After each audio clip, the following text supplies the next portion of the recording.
Bonjour à tous. Alors là, on va se retrouver pour en fait une session qui concerne en fait l'entretien d'embauche. Je vous ai déjà dit la dernière fois que vous avez parlé longuement en fait de mon expérience au niveau de l'entretien d'embauche et je vais en fait revenir un petit peu là-dessus. Alors déjà pour me présenter en fait, je m'appelle Udi et j'ai fait une école de commerce, j'ai fait une prépa d'HEC où j'ai beaucoup été formé au niveau de tout ce qui est les entretiens d'oraux, etc. Et je ne vous cache pas avoir pris beaucoup de plaisir à faire ce genre de choses. Par la suite, en fait, je suis monté à Paris pour faire une école de commerce. Et ce qui s'est avéré, en fait, c'est que j'ai éprouvé beaucoup plus de plaisir à passer des entretiens d'embauche plutôt qu'à trouver un job et y rester. Donc ça a été mon gros souci. Donc voilà, et j'en ai passé plus de 50. Au bout de 50 entretiens, en fait, j'ai gagné énormément d'expérience. Et mais à chaque fois, en fait, je ne restais pas du tout dans ces jobs. Je restais pas plus de 2 mois et après, eh bien, on me mettait à la porte. Alors, je me suis beaucoup remis en question et ça a été un petit peu pour moi, un petit peu, en fait, une remise en question profonde. Je me dis, mais comment se fait que j'arrive à obtenir l'entretien, j'arrive à passer devant 30 personnes. Déjà, il y a des fois, il y avait des gens il y avait plus de 30%, enfin, de 30 personnes qui attendaient pour l'entretien. Moi, j'étais pris. Et les autres n'étaient pas pris, mais une fois que j'étais embauché, effectivement, c'était la grande déception. J'étais complètement perdu dans ce job et ça ne m'intéressait pas du tout. Et par contre, voilà, je me suis posé la question. Et après avoir m'être vraiment remis en question, je me suis rendu compte qu'en fait, j'éprouvais plus de plaisir à rencontrer les gens, à discuter avec eux, à faire leur connaissance, etc. Plutôt que vraiment à passer vraiment l'entretien d'embauche en lui-même. Donc effectivement, moi j'adore discuter avec les gens, j'adore les rencontrer. Après m'installer derrière une table avec, j'ai analysé des chiffres, etc., et faire des recommandations clients, c'était pas du tout mon truc, en tout cas ça m'intéressait pas du tout, c'était comme ça. Alors par la suite, en fait, au bout de 50 entretiens d'embauche que j'ai passé en anglais, en espagnol, qu'est-ce qui s'est passé?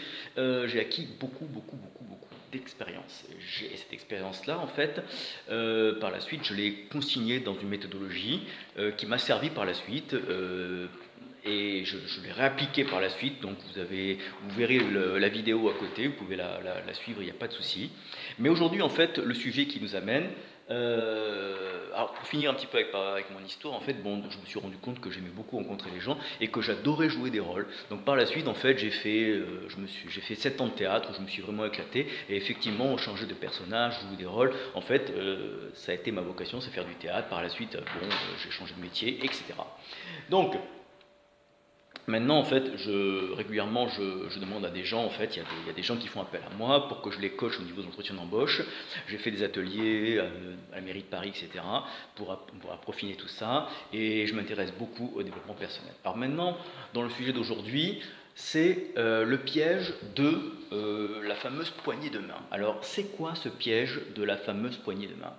Eh bien, en fait, quand votre entretien se finit, voilà, vous avez eu beaucoup de feeling avec les gens, ça se passe bien, vous sentez que la tension est tombée, vous êtes sur le départ, vous sentez bien que le feeling est passé, vous êtes très détendu, dans votre tête vous êtes très bien, la personne vous serre la main, enfin vous remet une carte de visite, vous vous levez et elle va vous raccompagner jusqu'à la porte.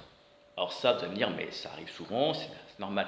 Oui, mais c'est là qu'il y a le piège, c'est que à ce moment-là, votre attention ça va se ralentir, elle va se baisser, votre garde va descendre, sauf que c'est là que les questions vont se poser. La personne va vous poser des dernières questions, et souvent c'est des questions du genre est-ce que actuellement vous avez d'autres entretiens d'embauche? Est-ce que vous avez d'autres sociétés en vue?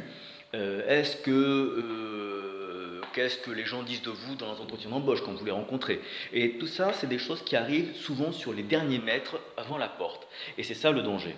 Le danger, c'est que, en fait, vous êtes toujours, jusqu'à ce que vous ne voyez plus la personne, vous êtes toujours en entretien d'embauche. Et c'est ça le piège. La personne vous a remis une carte de visite, donc vous dites c'est super, j'ai la carte de visite, donc c'est bon, c'est gagné là, je démarre demain, c'est super. Donc voilà, vous êtes détendu, vous imaginez déjà en train de prendre un café avec elle, machin, etc. Sauf que vous êtes toujours en entretien d'embauche et votre contrat n'est toujours pas signé. Et c'est là que les conneries sortent. Et c'est arrivé pour moi, c'est arrivé avec des amis à moi, c'est arrivé à des élèves à moi aussi.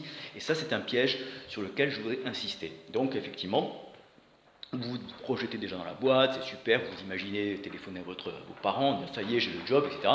Et c'est là que la personne va vous demander, tiens, qu'est-ce que les gens disent sur vous à l'entretien d'embauche? Et ça m'est arrivé au niveau personnel. À l'époque, c'était pour un dossier en matière il fallait que je travaille sur la direction artistique d'un clip pour une émission de télé. Et j'ai proposé un projet de storyboard, la personne était très emballée, puis à la fin, au moment où elle me remet sa carte, elle me disait voilà, j'attends votre devis, etc. Donc oui, c'est emballé, etc. Puis la personne m'a posé naïvement une question, me disant bah, est-ce que c'est le seul métier que vous faites? Je dis non, non, je suis à côté de ça, je suis comédien, puis à côté, je fais du graphisme freelance. Ah d'accord, ok. Et puis mon pote qui était là, il me discute, il m'accompagne à l'ascenseur, il me dit mais tu te rends compte ce que tu leur as dit? Le mec m'avait recommandé comme scénariste et comme storyboarder, et à la fin je lui dis tiens en fait au compte fait non non je fais un autre métier.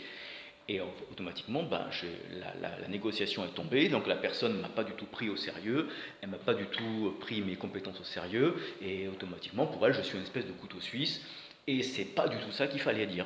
Et du coup j'ai fait passer aussi mon ami qui m'a recommandé un petit peu pour un con.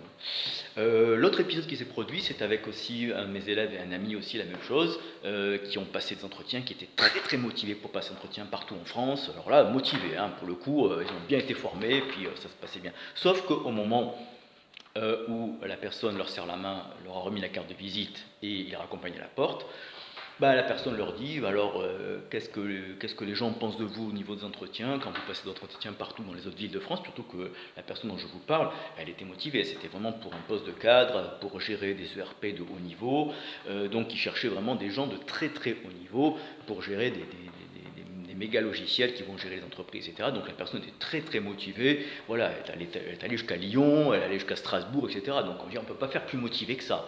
Sauf que à la fin, la personne, elle lui dit, je ne plaisante pas, en fait, les gens, ils m'embauchent, mais ils me trouvent un peu feignasse sur les bords. Voilà. Alors là, effectivement, vous allez me dire, oui, mais personne ne dirait ça, je vous promets que ça arrive plus souvent que vous imaginez. Voilà. Parce que, encore une fois, la tension est tombée, dans votre tête, vous savez très bien, comme dans la mienne, on n'est plus en entretien d'embauche, la glace est brisée, et automatiquement, c'est là qu'on dit la vérité. Mais ça, le problème, c'est qu'on n'est pas du tout en entretien d'embauche. On n'est pas du tout en entretien d'embauche. On est vraiment, on est toujours on est toujours en entretien d'embauche. Et là, c'est pas possible. Il faut faire super attention à ce qu'on dit. Donc, surtout qu'en plus, il ne faut pas perdre de vue que la personne qui vous reçoit, elle a quand même mobilisé du temps, de l'énergie, elle s'apprête quand même à débloquer un dossier auprès de la DRH, à transmettre votre dossier à la direction, peut-être qu'elle a commencé à dire, ben voilà, donc vous l'avez fait perdre du temps, vous l'avez fait perdre de l'énergie, donc elle doit recommencer à analyser les besoins de la société. En fait, il y a beaucoup, beaucoup de déceptions, et puis vous imaginez, la personne, quand elle a dit ça, dans son regard, il m'a dit, dans son regard, la personne était vraiment déçue. Et voilà, et ça n'a pas loupé, hein, vous imaginez un petit peu. Et c'est grave, parce que les sociétés-là, ils cherchent vraiment des candidats, ils ont besoin de candidats, et ils perdent beaucoup de temps et ça leur coûte beaucoup d'argent de trouver la bonne personne. Donc, effectivement, si vous arrivez à entretien d'embauche avec un job qui ne vous plaît pas, ou juste pour faire plaisir à papa, ou juste parce que vous avez un découvert bancaire, etc., effectivement, ça va se sentir, hein, ça va se sentir, sauf si vous faites un gros travail et vous arrivez à cacher ce genre de choses. Mais il y a des gens qui sont très très francs du collet, et ça arrive très souvent. Donc, voilà. Alors maintenant, la grande question, effectivement, pourquoi les gens disent ça, que ce soit pour moi ou comme d'autres personnes, c'est tout simplement, ce sont des phénomènes d'auto-sabotage. C'est-à-dire qu'inconsciemment, inconsciemment, en fait, vous n'avez pas du tout envie de ce job, et vous le savez. Et vous n'avez pas envie de vous investir, vous ne voyez pas travailler 10 heures par jour, parce que c'est des jobs que ça prend quand même 10 heures par jour dans la journée, vous avez plus envie de rester devant votre jeu vidéo, etc. Donc qu'est-ce qui se passe? Vous allez le saboter, tout simplement, vous allez passer l'entretien d'embauche, et puis inconsciemment, votre voix va dire, écoute, dis ça, dis ça, dis ça, parce que, attention, la personne va te prendre, donc ça, on va passer dans la réalité, mais dans la réalité, c'est que tu n'as pas du tout envie de ce job, ça ne t'intéresse pas du tout, tu n'as pas envie de faire ça, tu as envie de faire autre chose, ou je ne sais pas, et du coup, tu vas saboter. Donc, quelque part, c'est à la fois c'est le piège de l'entretien d'embauche, mais en même temps, c'est une bonne chose parce que ça vous indique que vous n'avez pas du tout envie de ce job. C'est pour cela que vous pouvez après, évidemment, le consigner par écrit, vous pouvez travailler dessus, c'est important de le savoir, hein, mais il faut le savoir que ce n'est pas forcément quelque chose de négatif.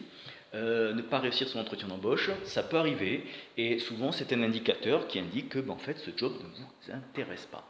Donc si vous avez aimé cette vidéo, n'hésitez pas à liker la vidéo, vous pouvez cliquer en dessous, et puis moi écoutez, je vous dis à la prochaine fois, et je vous remercie de m'avoir écouté, et surtout je vous souhaite bon courage et bonne chance pour vos entretiens d'embauche.